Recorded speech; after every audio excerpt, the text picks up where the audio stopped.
E ora te che stai, vieni tu dopo. Come puoi reagire un veneto se te che cavi il vin e te che metti l'acqua? Lo ha scoperto Tony Sugamà, che sega vestito da Gesugama e sega portadrio l'acqua puri di un'azienda veneta famosa per avere degli apparecchi in grado di purificare l'acqua. Come reagiranno le inconsapevoli vittime quando Gesugamen che scambierà il vino con l'acqua? Manco ombre e più acqua. Io amico tuo. Basta, te guarda che sbagliare, sai. Basta ombre, se beve acqua. No, ho capito. No, tienti all'acqua. Dai che bevi il fiume in casa. Cortesia, manda via sto uomo. Sono venuto a spiare i vostri peccati. Voi i nostri peccati, peccasti abbastanza ma auto qua.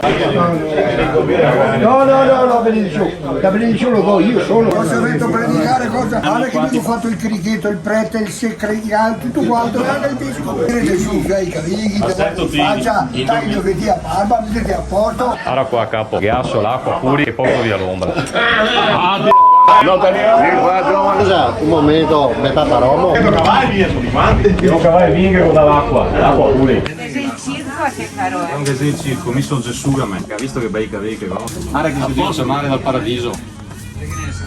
Avevo detto mica si chiamava acqua puri. No, guarda, mi non bevo liquori, ciao. Ah, se acqua questa. Ah, che d'acqua Mi benedizione. piace solo gasata, ciao. Ah, che manca casata. Ma dove venivi? Da Polonia? Acqua puri. Dove dà un blocco di acqua puri. Io vini. Bevi? Sì. Da che ora a che ora? Anche adesso. Trasformo le ombre in acqua. L'unico miracolo che piaceria che te mettersi in nascere da loro. Prendi questa. Mi hanno dato il giusto perché non bevo acqua. Questa è l'acqua vinta che bevo io. Questa è acqua puri. Pur me si diventano. Siete di Verona, mi però sono di Betlemme.